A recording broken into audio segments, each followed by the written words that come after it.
Riani dia me share ni we bia me din crop mintida. Even though me we ira wo 3. But sa yare no me ni unshi me minti ni di crop da. Me nim sa yare bi sa ho enti se bi sa ho a ai ha nkola na se ye yire no mu omusi atumi ha be masuso se sa ban no mbetumi ayi bi fa omuma na nkrofo nya awe se sa bibi sa se wo ho ebebo aye nyina ebi menti danti ye besre Ghana empanyimfo se omobebo ho dawro kese na ya ti se na be ya ye nso ya pomodin ho be den because na sika ho ya den pa nti se ubenya sika na de be sa yare de be ma asetena ma ye den ama ye nti ye sre aban ne mpanimfo so omombo na yare no ye hu se na esiti ne ne symptoms se na be ya ochina bi no se ye hu symptoms na ye betimi abo ho ban ama enhaye is I don't know much about this sickness and I don't know the symptoms, but we plead with the government to educate us more on it and to tell us what to avoid, because they say prevention is always better than cure. So if you can create an education platform for us, we will appreciate it.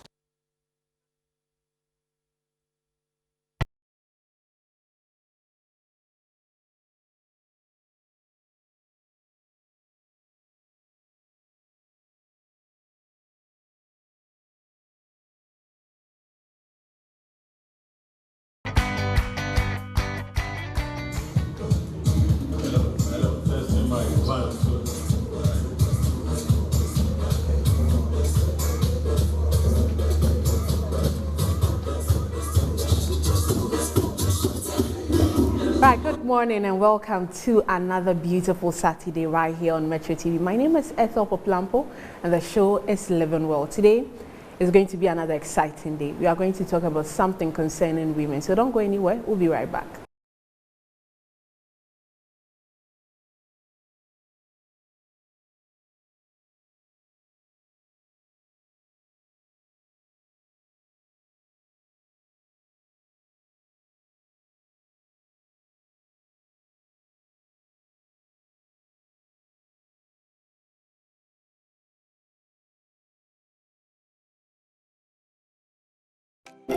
Right, welcome back. You're still watching Living Well right here on Metro TV. We are live on DSTV channel 277 and also on Facebook at Metro TV Ghana and also on Twitter at Metro TV GH.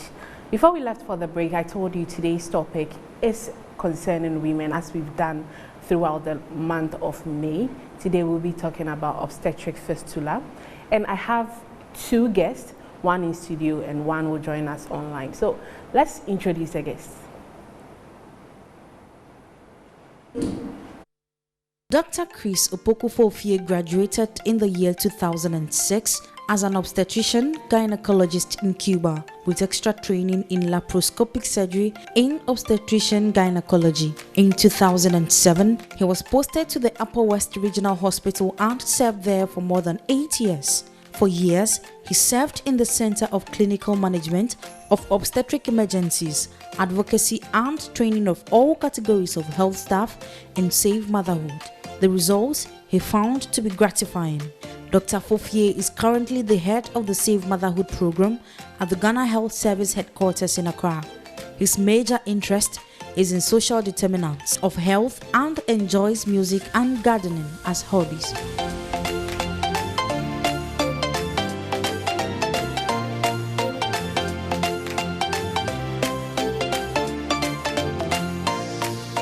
Dr. Ayuba Seidu Abdullahi is an obstetrician gynecologist and a fistula surgeon. He is an active member of the International Society of Obstetric Fistula Surgeons. He has 20 years of medical practice, 10 years as a specialist obstetrician gynecologist, and a fellow for fistula surgeons. He previously worked in Ridge Hospital, Kolebu Teaching Hospital, and Tamale Central Hospital. He has currently been working in Yendi Municipal Hospital for the past 7 years. Dr. Ayuba is passionate in delivering quality health service in maternal health and working to reduce maternal morbidity and mortality.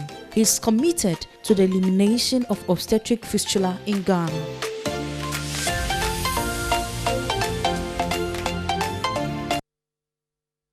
So just as the profiles have said, I will be talking to two gentlemen. I have Dr. Fofi right here in the studio. Thank you very much for joining me. You're welcome. And then Dr. Ayuba will be joining us later in the conversation. I'm told he's already on Zoom. Dr. Ayuba, thank you for joining us. Right, so he will be joining us whilst the conversation goes on. Dr. Fofi, let's start with you. I remember my first introduction to this word fistula was a documentary I watched on GTV when I was in junior high school, but they kept saying fistula, fistula, fistula, and then today I'm hearing obstetric fistula. Is there a difference? Yes. Thank you very much, Etel. Sure. I think that's interesting. To start with, fistula is a general term, usually when there's a communication between two epithelial surfaces. So there could be a fistula between the inner fistula, Okay. right? Any two surfaces that communicate, which naturally should not be communicating, that's what becomes a fistula. Okay. But the term obstetric fistula then specifically details on the communication between two epicutaneous surfaces which are caused by childbirth-related issues. So here, specifically, to refer to a hole within the genital tract, right, which causes communication between the bladder and the genital tract, or the rectum and the delivery tract, any of it. You keep saying communication. Yeah. What do you mean by Yeah, communication? what I mean is a linkage. Okay. Because normally the bladder, the urinary system doesn't link with, let's say, the vagina, right? But when there is a hole between the bladder and the vagina, that creates a link there. That hole there becomes a fistula, or between the rectum and the vagina. That becomes a communication or a link there. So as a result, there will be leakage of urine or fecal material. So when you say a linkage or a communication, how does it occur? Okay, fantastic. You're saying, and that's why it becomes obstetric. During delivery, the baby's head comes close down. So in situations where we have prolonged delivery, or we say obstructed labor, the fetal leading part or baby's head stays in the birth canal for a long time, putting excessive pressure on these structures I've mentioned, either the bladder or between the tissue between the fetal head and the rectum. As a result, with time, there will be what we call necrosis or weakening of that tissue. So days after, weeks after, all that area becomes like dead, it's lost off, and then there will be a hole there. And that permits urine or fecal matter to just leak into the vagina. From my knowledge in childbirth, a lot of things happen when you are in the labor room. Yes. So, and from what the explanation you are given, Yes. a lot of things can happen to create that communication or that linkage you said. Yep. So will there be types of fistula in that kind of situation? Because there are a lot of variables there and anything can happen. So are there types of the obstetric fistula? Yes, there are different types, but in this case, that will go a bit deep into medically how we classify them and all that. But specifically for common understanding, we're saying that we could have the communication into the bladder. Okay. That's one. That's anteriorly. And those that communicate posteriorly, that is fecal ones. So, so urine incontinence and then fecal incontinence. So in Ghana, what is the common type we see in Ghana? Yes. In Ghana, most of the ones we see are the one causing urinary incontinence. That's the leakage is from the bladder, right? Okay, so you get urine leaking into the vagina. But there are some few cases that it could be fecal matter that leaks into. But majority are, yes, urinary. I can imagine the pain and the discomfort that these women go through. But then, are there any? How do we support these women during these times? Okay. Yes, in that sense, there are different ways of supporting women. I think the first strategy is to help women in general that go through labor so that they can have skilled delivery, because all these fistula issues that we mentioned come as a result of poor care during labor. So once we're able to support them, those who are unable to deliver vaginally because the baby's size might be too big or might be presenting in a position that makes vaginal delivery difficult, there are clear interventions for them for cesarean section, and with that we might not have any of this happening at all. So that's the first area, to make sure that we have the appropriate staff skill to be able to provide care, identify clients that might require cesarean section or other intervention. Also be able to know at what point do we say this labor has prolonged and therefore a referral is needed and something else required. Then from there, those that have had prolonged labor, we don't keep, when even they get to a referral point, they are supported to be able to get the best interventions, being cesarean section or whatever strategy that might be required. But after the delivery too, we have interventions. Those who have had prolonged labor, the tissues around the perineum, we say around the vagina, all that area are so weak, they are friable. So if we keep in, let's say, a catheter and allow them to rest a bit, that might help in the healing with good nutrition and all that.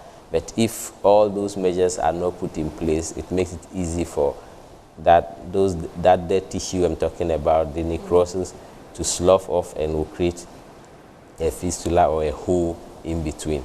Then finally, when they've had, they have the fistula already, to be able to identify it early enough and then support them. We're putting in a catheter or a rubber alone after delivery over a period, very small holes, depending on the size, can heal spontaneously without requiring any surgery. So over a period, those who are supported to have this type of care intervention might be able to heal on their own. And those who, the number of cases that won't heal on their own, be able to attend to them, support them, and provide the appropriate surgical technique early enough so that they don't go through all this life cycle to face all the social stigma and problems that probably we'll be touching about before we later come with support to repair them. Right, we'll be talking about the social stigma very soon. Good. But then let me go on to Zoom and talk to Dr. Ayuba. Dr. Ayuba, are you still there? Dr. Ayuba. Dr. Ayuba, hello. Please. Good morning. Good morning, and thank you for joining me here. I'm really grateful you were able to make the time. Oh, thank you very much. Good morning to yourselves, your team, and then the viewers. Thank you very much. Let's find out, are there specific group of women that are exposed to the obstetric fistula? Thank you very much. I think that my co-presenter has elaborated more on what is fistula and then the general causes of the obstetric fistula. Generally, every woman that goes through labor, that for some reason suffers difficult labor, are at risk of getting obstetric fistula. Though, when we talk of fistula, like has been said before, you may get it without necessarily going through child labor, but that will take us off the discussion for today. Women that are delivering for the first time, that sometimes get complication as a result of the difficulties in the baby going through the normal birth process for smooth delivery, are at high risk of obstetric fistula, particularly if the labor is not conducted by a skilled personnel. by a midwife, a doctor who are experienced in assisting the woman to deliver. Women that go through prolonged labor, or what we call obstetric labor, are at high risk of developing obstetric fistula. As Dr. Fofo has explained before, it is basically as a result of the prolonged pressure of the presenting baby's part against the bone in the woman's pelvis or the birth canal that cut off the blood supply to the tissues, notably the bladder, the rectum, and other surrounding structures that results into obstetric fistula. So generally, you will say that majority of the women that go through labor in a form of that has been prolonged, or what we say obstetric labor, are at high risk of developing obstetric fistula. Dr. Yuba, those women that also get... Dr. Yes. Yuba, can the age of the woman also expose them to fistula? Yes, it has, research have really indicated that teenagers or adolescent pregnancy do go through labor, are a high risk of developing fistula because of the difficulty they go through, particularly if the delivery is not being taken care of by very skilled personnel, because they get excessive or bad tears during the fistula, and this, if not also attended to by a very experienced person in repairing it, what we call a 4th degree perineal tear, can also result in obstetric fistula. That is basically the feces, particularly the feces going through the vagina, because the repair was not appropriate or was not well done, or during the healing of the repair, if it's not healed well, it can result into what we call retrovaginal fistula. That is the fecal matter going through the vagina. So these are some of the things, yeah. Right. Well, I am glad and I am happy that there's a way we can repair these things. Can we prevent it so that we don't get to the point of the repair? What are some of the ways we can prevent obstetric fistula from happening? Thank you very much. You know, the best way to prevent everything in life is try to avoid it. We are just being told that if your delivery is not attended to by a skilled personnel, you are at risk of child labor. And research has also proven that many women who attempt to deliver at home that is not attended by a qualified person, you are at risk of developing fistula, because your labor may not come smooth and you develop that prolonged labor, and for that matter, the tissues will die. So the best way is education, educating the woman on the occurrence of fistula and its impact in your life and the society and the family, so that they will attend the antenatal. Fortunately, Ghana, our antenatal rate has gone high. A lot of people are attending antenatal now. If you attend antenatal, if you are at risk of getting difficult labor or difficulty during the labor process, it can be identified early, so that at appropriate time, the interventions are made for you to deliver successfully, whether through vaginally or through surgical means. That is the first thing that we need to do. The other thing is also try to ensure that all districts has well-equipped hospitals. That by equipped means that they can deliver comprehensive obstetric care. That is ability to intervene by surgical means when the need arises. Because if a woman has to travel between 3-4 hospitals before they get the ultimate care, that means that this woman is at risk of obstructed labor or prolonged labor, and that alone is one of the major predisposing factors for obstetric labor. So we have to make sure that we have well-equipped hospitals across the country. notably areas that we know really there are not enough skilled personnel, critical care staff to assist the women in labor. We need to ensure that we get this skilled personnel, and a lot is being done in Ghana now to increase the capacity in that direction. One of also the things is that to also have capacity building in the people or in the surgeons that can really operate on the fistula when they occur, so that we don't get backlog. Because the consequences of fistula is not only the disease that the woman is having, but the psychological, psychosocial impact in such clients is so huge that their family, the children, most often they lose the babies that has resulted into the fistula, and then they get a complication that if it's not addressed and they live with it, the society tend to their back on them, call them a lot of names. So the best way to prevent it is to increase capacity, increase education, awareness creation, so that the women will avoid delivery in the house. The women will attend ANC, and when they go to the hospital for delivery, at least they are attended by a skilled personnel who can intervene at early. Like doctor said, if a woman delivers and is a Foley's catheter, a rubber is put when it's prolonged labor, it's inserted to make sure that the urine drains all the time. Those fistulas that are formed that are not clearly visible, small holes, will seal after a couple of days, and in that way we are preventing obstetric fistula. So that knowledge alone can also heal a lot of fistulas.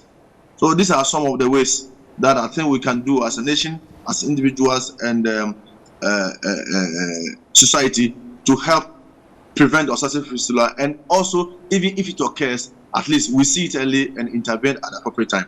Right. I'll come back to you shortly, but let's come back here in the studio. Dr. Fofie, I've heard women talk about their experiences during labor. Women go as long as 3 days in labor. People are like, oh, I didn't keep long, just 3 hours and baby was out. Some go as long as 24 hours. But then if there is one thing I'm picking from this conversation, is that obstetric fistula occurs due to prolonged labor, and women go into labor as long as 3 hours. How long is prolonged? Okay. Yes, that's a very interesting point. In the past, we used to classify labor differently and say 24 hours, we expect that baby should be delivered. But research has shown that women progress in labor differently. And also, there are certain times that when do we say labor has really started? Is it when you get your first pain? Is it when we identify that there are modifications or changes on the cervix? So the starting points tend to differ. Okay. Majority of the time when a woman get the first contraction, the pain says labor has started. But really for hospital purposes, we usually want to assess the cervix and see that yes, there is modification, cervix has opened, and you are getting regular contractions that are really driving the changes on the cervix. So when that happens, we say labor has established, and there it shouldn't take more than 24 hours. Other than that, then we'll end up intervening for so many cases. So in all, it's not, when we say prolonged labor, it's not just about how long you have been having, let's say, pain or the other, but it's about a competent team, a skilled personnel, reviewing and saying that at this point active labor has established, and be able to predict how many hours, for instance, might be required for such individual case should be delivered. And when that hasn't happened within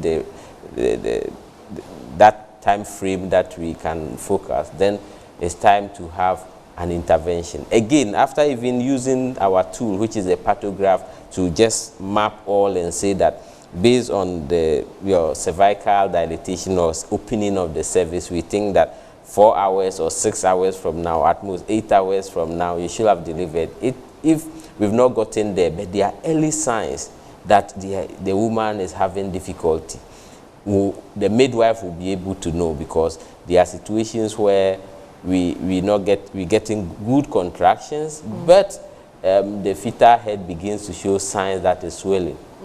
So that tells you that it's meeting an obstruction. There is some hindrance.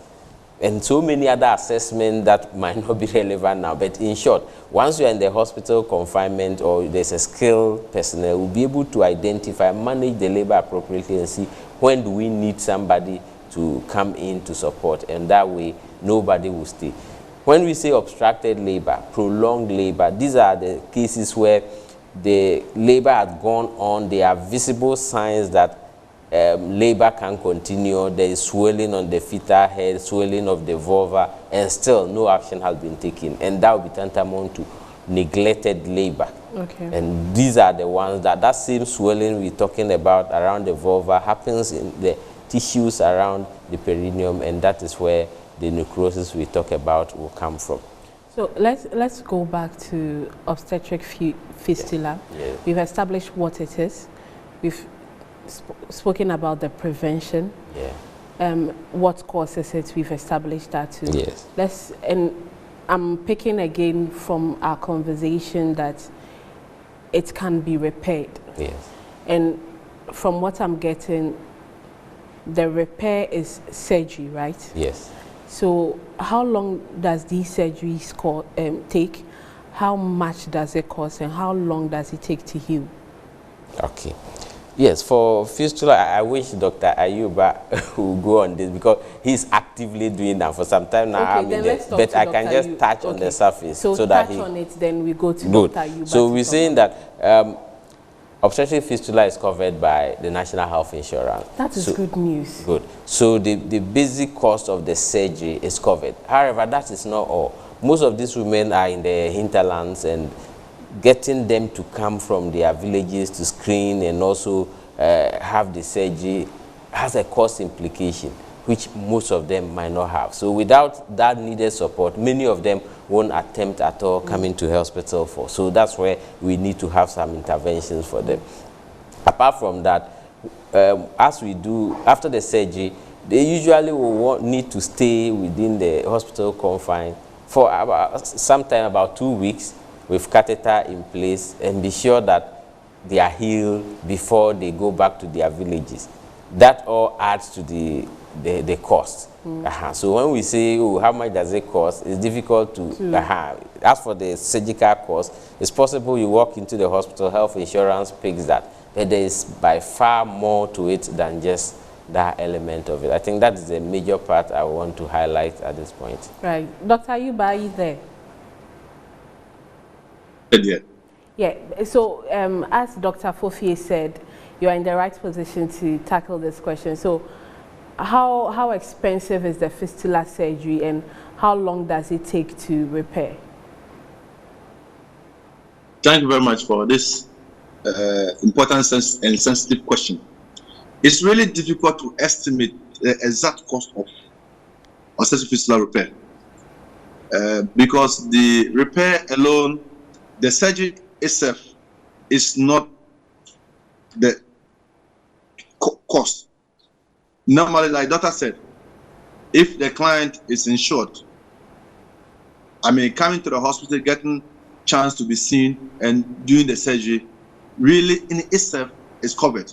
However, there are other circumstances that has to be taken into consideration. First of all, these women are really hidden in the communities. Why are they hidden? Because particularly those who do not know that there's a chance for them to be cured, and they are left on their own in their communities.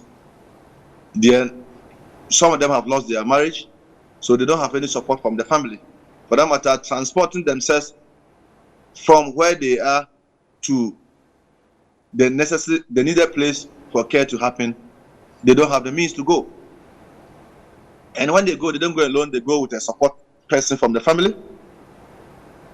And when they come to the hospital, if they came on their own, they are assessed, and if they are fit for surgery, maybe in the next few hours, days, they are booked, assessed, and the surgery is done. After the surgery is done, depending on the complexity of the fistula, the minimum stay of a repair patient after the day of the surgery is 14 days. Okay. After that, the catheter is removed and we assess if you are fit to go home, you go. Sometimes some stay beyond that, 3 weeks, 1 month, and what have you. And majority of the centers operating on these patients, or currently in Ghana, most facilities are not feeding facilities. And for that matter, when the patient is to stay in the hospital for about 3 weeks, their daily feeding is a burden to their clients. So it all goes into the costing of it. Their supporting family member will also have to be supported one way or the other. So when you talk about the cost, it's a bit difficult to establish. However, in the past, UNFPA and other stakeholders really had analysis of what goes into costing of fistula, which was estimated to be between $500 and $1,500 if I should stay in the international currency that we use. So it's difficult, but like I said, if other stakeholders are to support fistula repair, every drop of water makes a mighty ocean, and it goes into support right from screening. For instance, if you hear that there are communities that there are people with fistula, to really enhance their mobilization, it's good we have come out with a method that where we move to the near the community, in a nearby facility, a health center, church compound, or a nearby hospital, to assess them.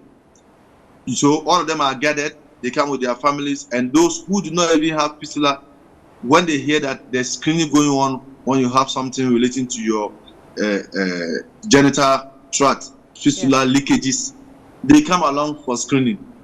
And all these people, when they come in, the best way to motivate them is sometimes getting them meals, their food to eat, drinks, water, so that encourage them to come out. Yeah. So when you do the analysis, you add all these things, and the team to move to the close to the community to screen them, we will have to move on fuel and what have you. So in costing it, you may factor in motivational packages for a team moving out of their station to such places. Right. So technically, it's a bit difficult to estimate. However, we in the hospital operating here, if a client work here, we take care of them if they have the insurance, and we operate on them. The only difficulty is that there are some 1 or 2 logistics that are also needed in the repair of some fistulas, particularly those that are involved with the ureter, that is the connection between the kidney and then the bladder. If that is severed as a result of the childbirth or as a result of the intervention of the surgeon delivering the obstetrical labor, you may get what we call iatrogenic, that is causes that as a result of the intervention that you are making end up damaging the surrounding tissue. We do have something we use, ureteric catheters and what have you. Right. Sometimes these things, they are difficult to get by, and you may have to really sometimes even import them, and that is also costly. Okay. So in support, sometimes we need this logistics to ensure that the fistula care does not cause undue burden to the team repairing or to the client. Right. Yes. Right. So I'll come back in studio shortly. Dr. Ayuba, Dr. Fofie, yes. Dr. Ayuba mentioned the UNFPA as one of the organizations supporting the treatment of obstetric fistula. I understand you are also the head of Safe Motherhood. Yeah. Tell me, how does Safe Motherhood also help in the fight and treatment of obstetric fistula? Yes, thank you very much for bringing this up. Yes, when it comes to Safe Motherhood, as the name goes, we are mandated to make sure that women in the country have safe delivery. And for that to happen, it's about making sure we have basic and comprehensive obstetric care units available to all women who get into labor. So first of all, the distribution of hospitals, health centers, and supporting them to have the skilled personnel and also equipment that are required to be able to have deliveries. So we support in development of guidelines and protocols so that facilities and experts use the best evidence available to be able.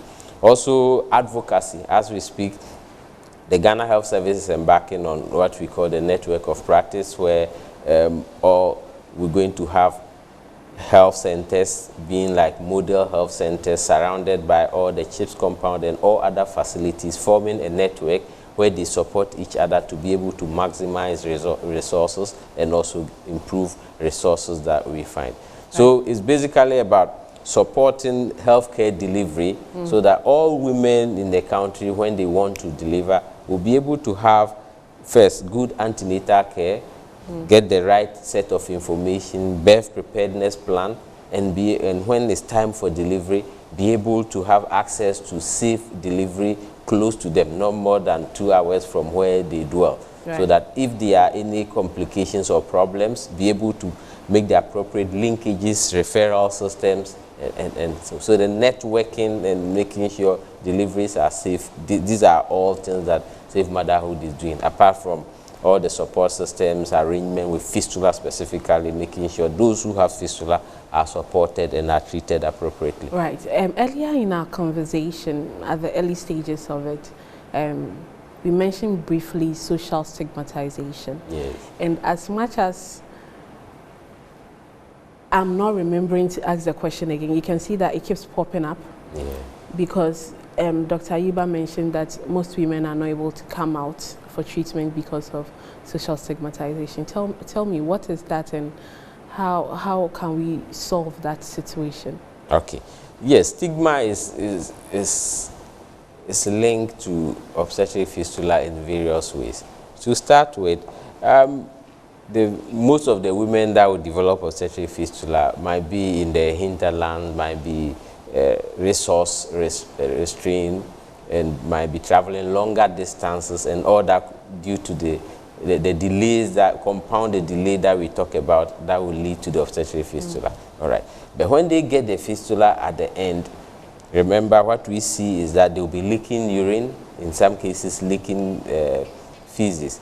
So when they pass, it's possible that the uric acid, urea smell will be around them wherever you go. So somebody passes here and then you can get that strong smell of urine. Assuming such a person is selling some food, then many people won't be happy to buy from her. So as a result, many of them lose their livelihood. So then, and wherever they go into their communities, they are unable to relate appropriately with people because people want to share their company. So they also move far away, and they are unable to do anything to improve their economic status, and people, they also avoid going to places where others will be, because they will be talking about them, laughing about them, laughing at them, and so forth. So these are some of the ways we see stigma entrenching the poor attention that women with fistula get. It just goes back to tell us that when it comes to issues like this, we are far behind when it comes to education, because at a time like this, we expect women to rally around other women going through these things, and so stigmatization shouldn't even be a problem when it comes to obstetric fistula. But then that is why Living Well is here, to help you know more about these situations and know how to handle them, and know how to support your fellow women or your fellow human being going through not only obstetric fistula, but going through a health condition that needs support. My name is Ethel Poplanko. This is the Living Well Show. We'll be right back.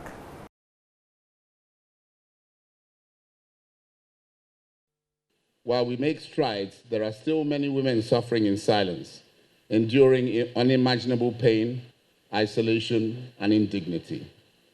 In partnership with the Ghana Health Services, UNFPA plans to repair 200 cases of fistula in 2023, up from the 60 to 100 cases repaired every year. Therefore, to reach this target, partnerships across the spectrum is essential. Let me at this point recognize some of the institutions who have come forward to advance this partnership, such as the World Food Programme, who have committed to support the repair of 50 fistula cases. UNFPA will repair 70 cases. And Access Bank has committed to and will announce the nature of their support too, while Airtel Tigo has agreed to start an awareness and mobilization campaign using their digital media platforms. We are, more importantly, beginning a new call for a deeper and broadened partnerships in treating, in repairing, and in supporting the integration of survivors of obstetric fistula in Ghana. The call to action is one, and it is clear. Join the partnership to end fistula in Ghana in any way that you as an individual or you as an institution can, to get the recent data on the state of fistula and to contribute to making the difference in the lives of women and girls, to restore their health and dignity, and to contribute to their improved socioeconomic well-being. This is the new narrative we are looking forward to, and not the victim story of pain and suffering. We need to talk openly about it as a medical problem that can be fixed, and also one that can be prevented, one that we can do something about. Therefore, commemorations like this one today are important, because indeed, this preventable yet persisting global social injustice heightens gender inequalities and causes the women affected to be left behind, and in actual fact, left the furthest behind.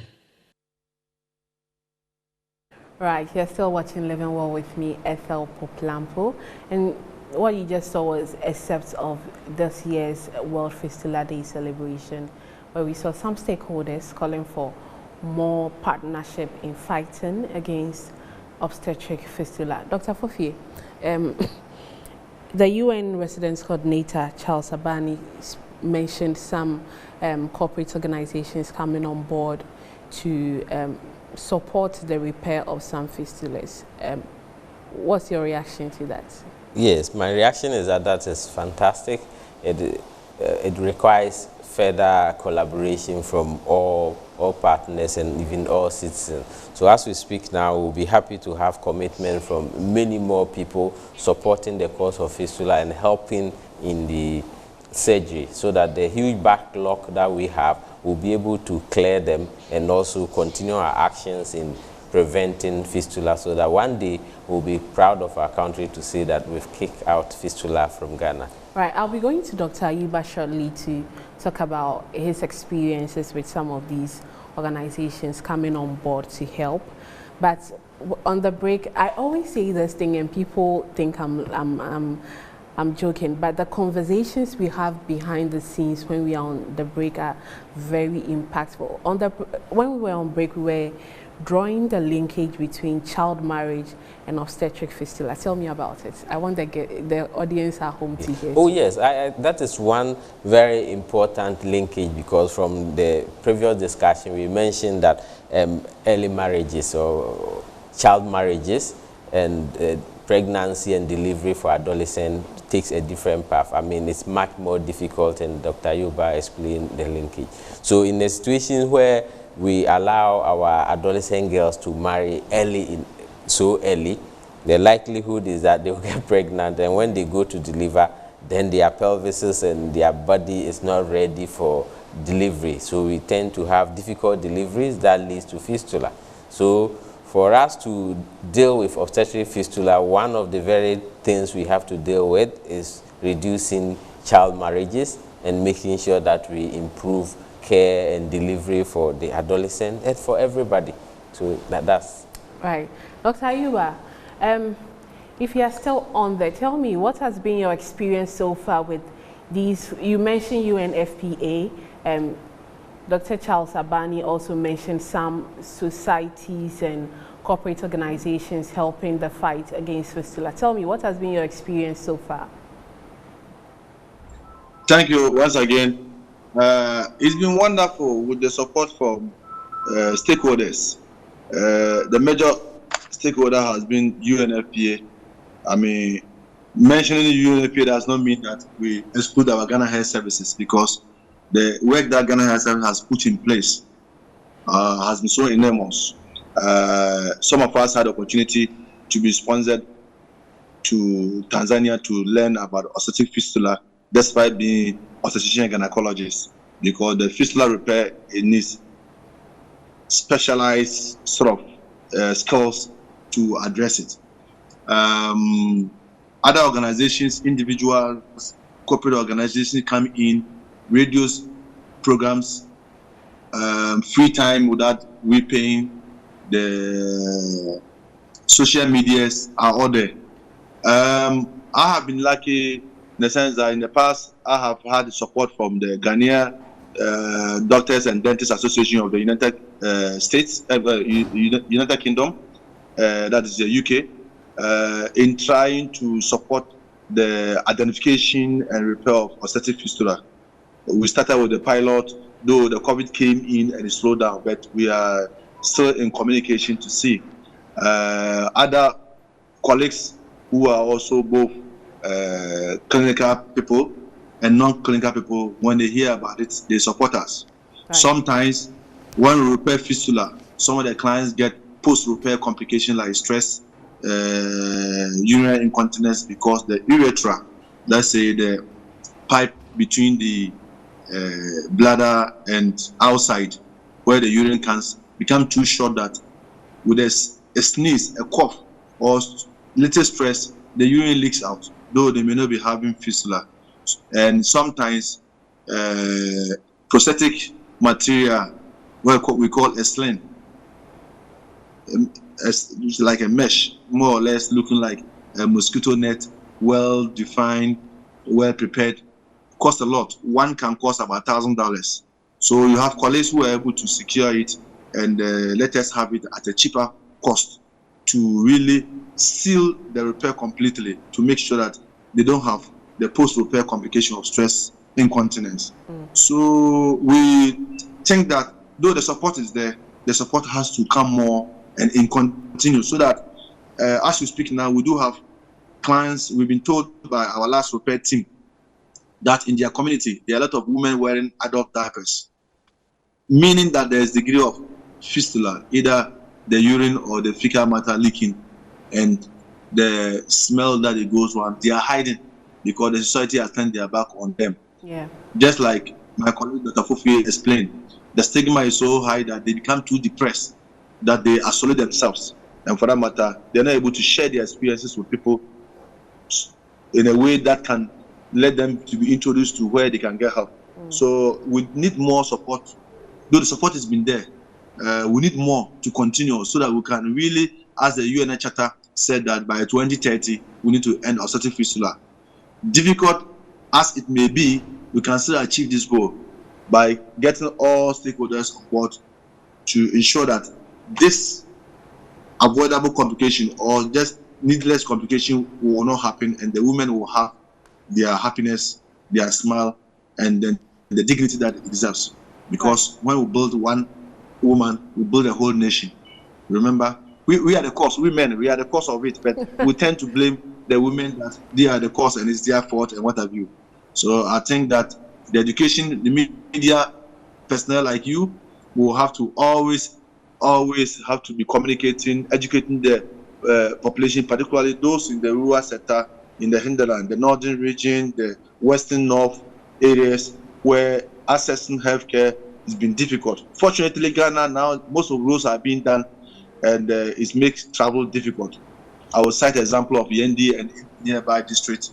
Before, it used to take about 5 hours to come from Wellington or Bimbela to get to Yendi. Now it's 30 minutes to drive to Yendi with proper asphalt. So we encourage that right from government to individual organizations, as we are tackling the financial troubles, the educations, the road network is being done, the facilities are also being created, and in the long run, we will be able to eliminate obstetric fistula. Right. Thank you very much. But let me just add that, you see, sometimes when I listen to what women go through in bringing about other lives, I'm not mad at all that there are 1,001 Mother's Day. If we want to celebrate every day as Mother's Day, women deserve it. But then again, if you're a woman suffering from obstetric fistula, there's nothing to be ashamed of. You brought a life into this world, and that is worth celebrating. Get to the nearest hospital, get checked, and get the help that you deserve. You deserve that help. Take it with your full chest and go about being the amazing woman that you are. This is the Living Well Show, and keeping fit is a part of the Living Well Show. So let's take the aerobic segment.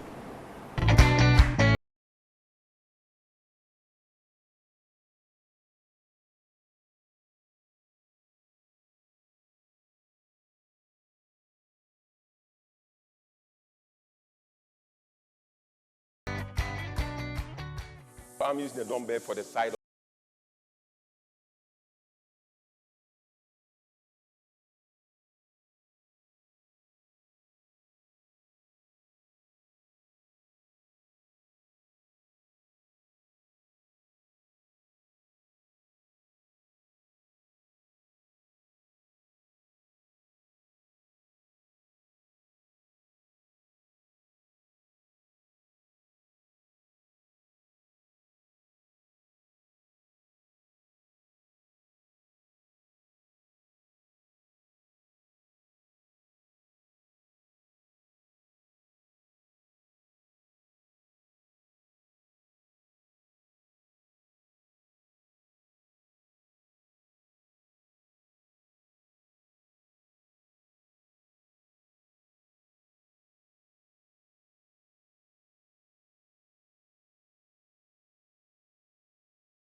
Four, 5, 6, 7, higher, 8, 9, one more, up, good, and down.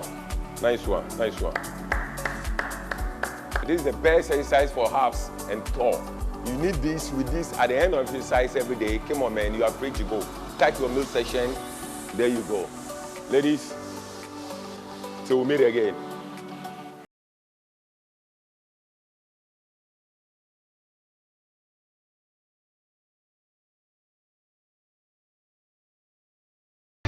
Right, while my producer Sandra is doing the Lord's work in the gym, foodies, this is our time. Let's go to the kitchen. Let's see what chef is preparing.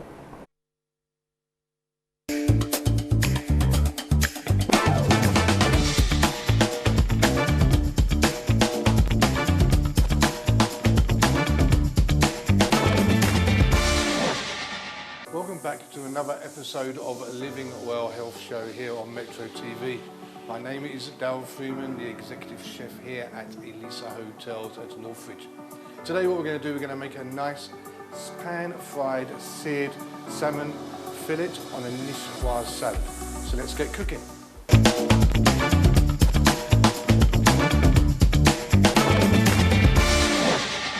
For the ingredients that we need for this salad, we have some beautiful Norwegian salmon, very rich in omega-3 and protein. We have some boiled new potatoes, very rich in vitamin B. Some green beans, which are basically quickly blanched, so it's kept them green and then put in ice-cold water. We have some black olives. Again, boiled egg, very rich in protein. Chopped tomatoes. We have red onion. Again, red onion is a lot sweeter than white onion. We have some mixed herbs. We have a vinaigrette dressing. So this is a mustard, olive oil and vinegar blended, salt and pepper. And then what we have is a lemon. So now we've explained what the ingredients is, let's start cooking. What we're going to do now is we're going to take our nice piece of salmon fillet, put it onto our board. Now, as you notice here, what we've got is a blue board. So to stop cross-contamination, we use blue for fish, and then, as I mentioned before, we use green for all vegetables. So that's why we're using a blue board here. So what we're going to do is we're going to take it over. I want to cut into nice pieces. into 3.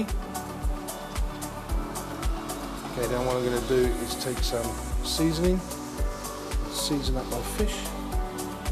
Also remembering to season the sides as well. I'm going to take a little bit of the lemon, squeeze some lemon into there. Okay, so then what we're going to do is we're going to pan sear the fish. So take a little bit of the olive oil we've got, not too much. This pan get nice and hot. Okay, then what I'm going to do is I'm going to cook its skin down. So I want this skin to go nice and crispy. So we're going to cook it down skin. And just put a little bit of pressure on there so it doesn't.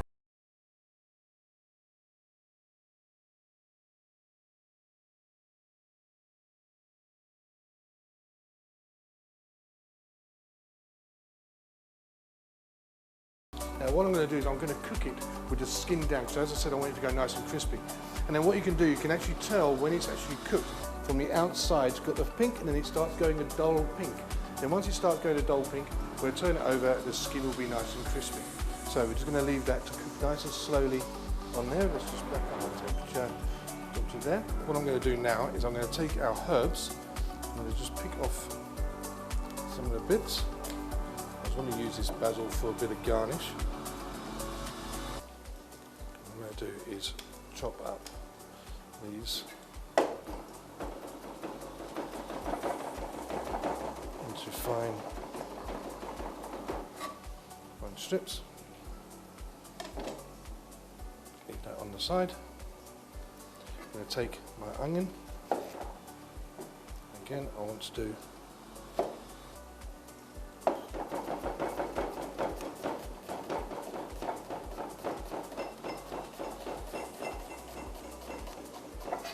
we're going to take our bowl. So what I want to do is take some of our potato,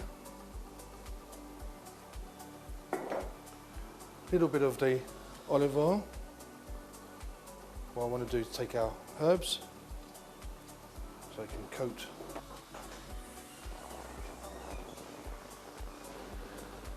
take our green beans, take our black olives, take our tomatoes. Again, this is a French salad, and that's why the colours are so nice. We're going to take our red onion, then take our boiled egg.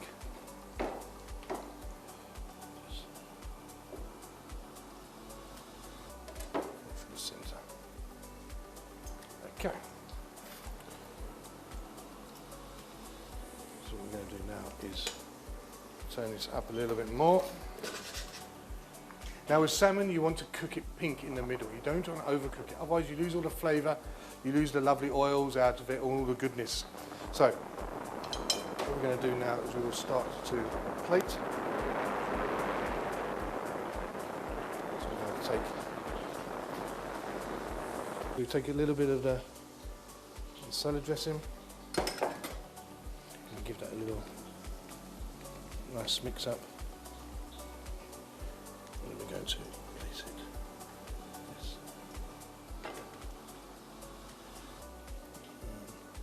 Middle of the plate.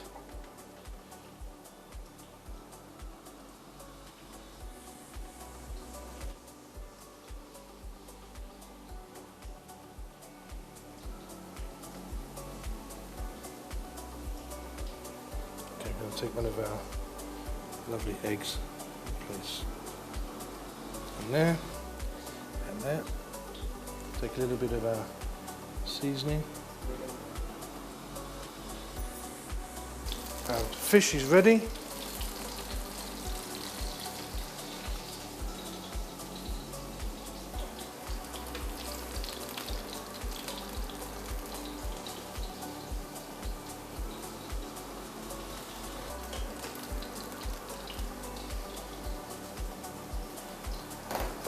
We're going to take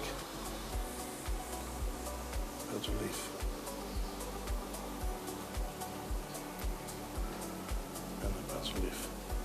important. Again, there we have it. There is our pan-fried salmon niçoise salad. My name is Dale Freeman and you have been on the Living Well Health Show here on Metro TV. Till next time, I'll see you again. Really, that is something I think I can try at home because it looks really healthy, it looks really yummy. I'm a savory person, I don't have a sweet tooth, so I think it's something I'll try at home. But Dr. Fofi, you mentioned briefly at the beginning diet for women. Yeah, tell me more about that. Just tell it. We are running out of time, so okay. What is specifically for those who have suffered obstetric fistula, we're saying during the healing process, appropriate diet filled with nutrient, protein diet, multivitamins will be helpful for their healing. So we should work on that.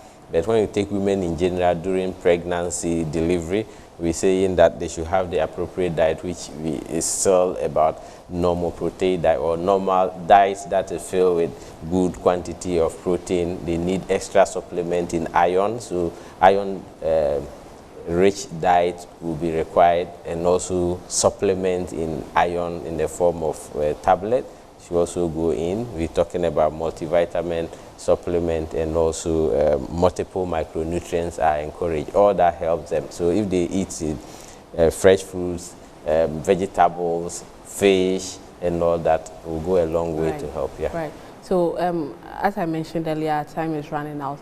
Your final words, then I go to Dr. Ayuba for his final words. We're saying if we're going to deal with obstetric fistula, first is that hospital delivery, facility-based delivery will help. So everybody go for antenatal. When it's time for delivery, go to the hospital. Don't wait until the delivery becomes difficult before you go. That contributes to the delay. When you are in labor, just move to the hospital, and the nurses, midwife, doctors there will make sure that your labor experience is fantastic and there will be no fistula your way. Right. Thank you. Right. Dr. Ayuba, if you are still there, I would like you to give me your final words in 1 minute. Thank you very much. It's wonderful having a program. I just tell women or married couple or couple that obstetric fistula is avoidable, 90% avoidable, and we should support not only the women, the men. We should support the women to really go to antenatal clinic to be assessed and help in the delivery. And when they are in labor, they should be empowered to go to hospital. And if you do even develop it as a result of being in a hospital and developing it, it will be identified early, and you will have the cure early enough within 3 months, and then you'll be okay. So never be afraid, never be isolated. Society, let's not brand these people as curse from God. Let's not brand these people as some wrong thing that they did. Therefore, they are being punished for the childbirth. It's not their making. It is just unfortunate that it's one of the complications that they've had, and that it is repairable. Please, stakeholders, let's ensure that we continue to support the drive to end obstetric fistula by 2030. Let's support the Ghana Health Services. Let's support the technical team dealing with obstetric fistula and the childbirth as a whole. I say that Ghana, yes, we can do. Yes, we can do, and let's do it. Thank you. Thank you very much, gentlemen, for coming on the show. I'm really grateful. And it's really refreshing to see that men are at the forefront, or men are here today to discuss this issue pertaining to women. Back in the days, you see women talking for women, but we are making strides. We are seeing 2 gentlemen here today talking about issues concerning women and asking for support for them, which is a step in the right direction. As I've said, there's no need stigmatizing people suffering from obstetric fistula. And if you go to the hospital, seek for help. You deserve that help. There's nothing to be shy about. So seek that help, get the help you need, and just go out there to be the amazing woman that you are, and build your society, your family, and the world as a whole. Now, tomorrow is Menstrual Hygiene Day, another topic close to my heart, and we're on the streets to sample the views of the public. Let's see that. Sisi they say we are some wedding kakra, but at least in point say like almost for being count. But yeah, mothers no. Star omo use rag no. Ebinumu say enye. So, but as for me dear, sometimes me use rag, sometimes me use pad. So, but almost share no man ni bo embrafo because star system na. Or sometimes say me o no me kitaska. Me kitaska me di babe topad no. So at least impo me say rag no. Me use me okay with it. Na ma use rag no. About the tax they put on the sanitary pad, we beg them to remove the tax so that everybody can afford it and stop using. Some are using rags when our olden days our grandma is using. It's not good. So they should remove the tax so that all of us we can afford it and it will be easy for us to use it. Penny for Mrs. Remo. Sanitary pass na nkola ni use de wo menstruation no mesre mo pa say mommodian na monte so se ne be ya omo nyina betumi ato parents betumi ato se ne be ya omo use a ebe boa wo mu emma wo mu infection na ya tiso na omo ntumi anto a ombe start use the toilet roll any sa ntomago ni sa ne enu emboa obi kra na anu kra girl obi kra me say no use towel face towel ediye which is very bad enu emboa ni nyina ema infection nti me say mbomodi ase mo beti so se ne be ya obi a betumi atobi wo be ko school what parents betumi atobi ama oba even kola etumi aye susu kaka onu anka say do ni menstrual time a obetumi atobi no no use so nde omdi task na to so no enye kra because me am ye be ma krapo no madam for ba to me frame me say wanya ni period o bat ene bibia ni ho odi be top part nti just me be ma just ma sending ni ska ansa na obetumi akotop part na uti bibisa na me say no na ma feel bad ama o say part no ni bo akoye din sa o muntu mi nto just say ade a obaye a on pese be ma kra be hunu sesi anu akoye open otumi friend adam fofo be ma because onya obi a obeboa no nti just our friend adam fofo be ma bia ohun say e bia obetumi anya sa we scam no na odi akoto na wakoto nti task no de task na mu de atosu de sa ban betumi. You see, when it comes to certain things, I don't get it. Why should pad become a luxury product that people have to? Menstrual poverty is a thing, and I was so happy when this question about tax on menstrual or sanitary products came up during the vetting of the Chief Justice, who is a woman. As much as I want to react to it, her answer was, she said it's okay to have subsidies for girls, but then working women could buy it. Look, anyway, today we talked about obstetric fistula. I did this with two gentlemen that I appreciate and respect so much. I did this with Dr. Fofie. He's Dr. Chris Opoku Fofie. He is the obstetrician and a gynecologist and the head of Safe Motherhood Program at the Ghana Health Service. Also, we had another gentleman join us via Zoom. He is Dr. Ayuba Saidi Abdullah. He's a medical superintendent at the Yendi Municipal Hospital in the northern region. Dr. Ayuba, I understand that you are at the forefront fighting and repairing a lot of fistulas up there. I understand that you and your partner perform close to 1,000 surgeries a year, and that is commendable. We appreciate you, and we say keep on the good work. My name is Ethel Poplampo. Just remember that menstrual poverty is a thing, and this taxes on pads shouldn't even be a discussion. It is not something we can help. Whether taxes being removed for students or working women, pads shouldn't be a luxury product. My name is Ethel Poplampo. I'll see you next week.